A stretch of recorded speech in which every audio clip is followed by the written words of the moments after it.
করে আব্দুর রাব সানিয়াবাদ কৃষিমন্ত্রী ছিলেন, তাকে নির্মমভাবে হত্যা করে। তার মেয়ে 13 বছরের বেবিকে হত্যা করে। তার 10 বছরের ছেলে রাসেলের খেলার সাথী আরিফ, 4 বছরের নাতি সুকান্ত, ভ্রাতুষ পুত্র শহীদ সানিয়াবাদ সাংবাদিক মুক্তিযোদ্ধা এবং ভাগ্নে রেন্টু সহ ওই বাড়িতে কাজের লোক ছোট পটকা এবং তার মা সহ অন্যান্য সদস্যদেরকেও নির্মমভাবে হত্যা করে।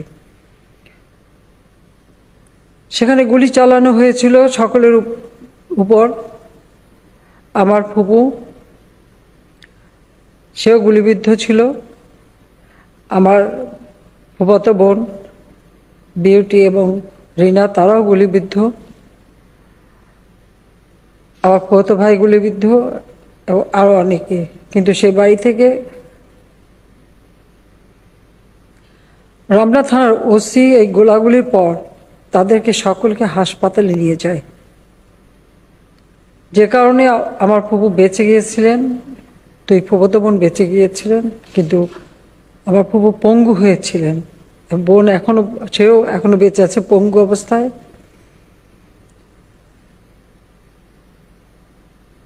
এই নির্মম হত্যাকাণ্ডে যারা শাহাদাত বরণ করেছেন, আমি তাদের সকলের আত্মার মাগফিরাত কামনা করি, তাদের প্রতি শ্রদ্ধা জানাই। শুধু ওই দিন এখানেই না, ঘাতকরা যে গুলি চালিয়েছিল এবং যে মোটর সেল মেরেছিল, তার ফলে মোহাম্মদপুরে একটি বাড়িতে কয়েকটি বাড়ি সেখানে এই সেলের আঘাতে সেখানেও প্রায় 11 জন মানুষ মৃত্যুবরণ করে, অনেকে পঙ্গু অবস্থায় ছিল। বঙ্গবন্ধু শেখ মুজিবকে হত্যার উদ্দেশ্য ছিল একটাই, বাংলাদেশের অভ্যুদয়কে ধ্বংস করা, বিজয়কে ধ্বংস করা। তাই সেই হত্যাকাণ্ডের পরপর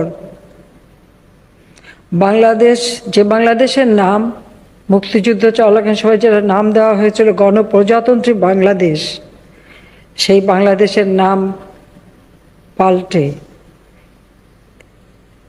ইসলামিক রাষ্ট্র বাংলাদেশ করা হয়েছিল। যদিও সেটা টিকাতে পারেনি, ওই এক রেডিওতে ঘোষণা দেওয়া হয়েছিল, কিন্তু সেটা বাংলাদেশের মানুষ মেনে নেয়নি।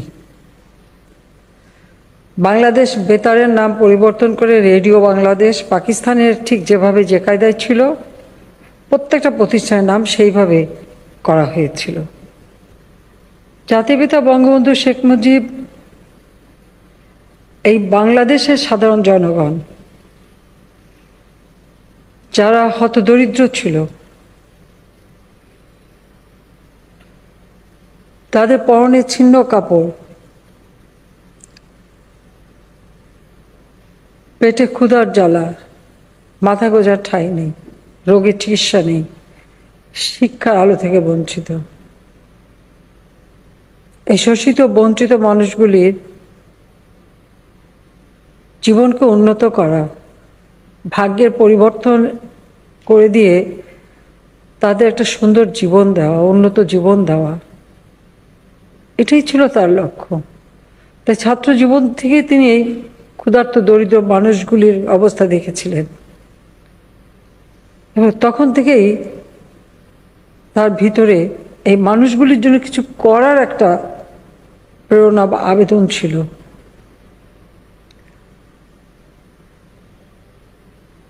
তাই পাকিস্তান নামে রাষ্ট্রটা হওয়ার পর তিনি যখন দেখলেন যে আমাদের মাতৃভাষায় কথা বলার অধিকার পর্যন্ত কেড়ে নেওয়া হয়, তার প্রতিবাদ তিনি শুরু করলেন। আর সেই রাষ্ট্রভাষা বাংলাকে মর্যাদা দেওয়ার জন্য তার যে আন্দোলন, সেই 1948 সাল থেকে তিনি শুরু করেছিলেন। 11ই মার্চ ধর্মঘট করতে যে গ্রেপ্তার হয়েছিলেন,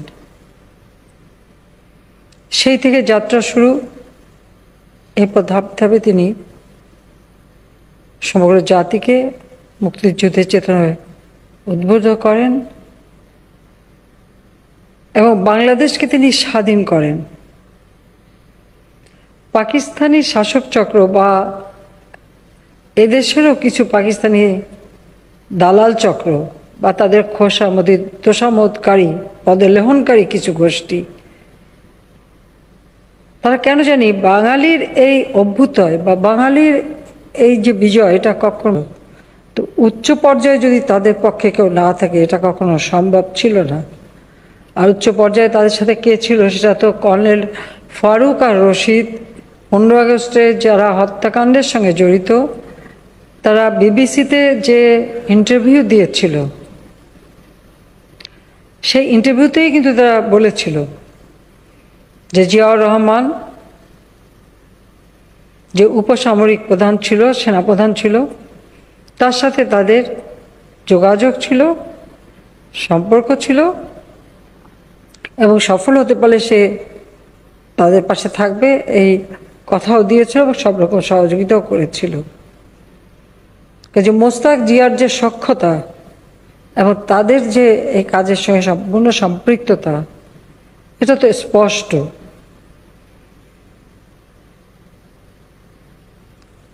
বঙ্গবন্ধু শেখ মুজিবকে হত্যার সাথে সাথে বাংলাদেশ মহান মুক্তিযুদ্ধের যে আদর্শ, সে আদর্শ থেকে কিন্তু সম্পূর্ণ বিচ্যুত হয়ে যায়।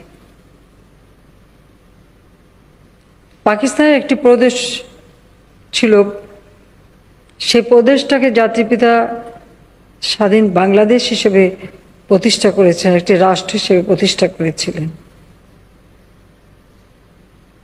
বাঙালি জাতির কল্যাণের জন্য সবসময় তিনি যে কোনো ত্যাগ স্বীকারে প্রস্তুত ছিলেন।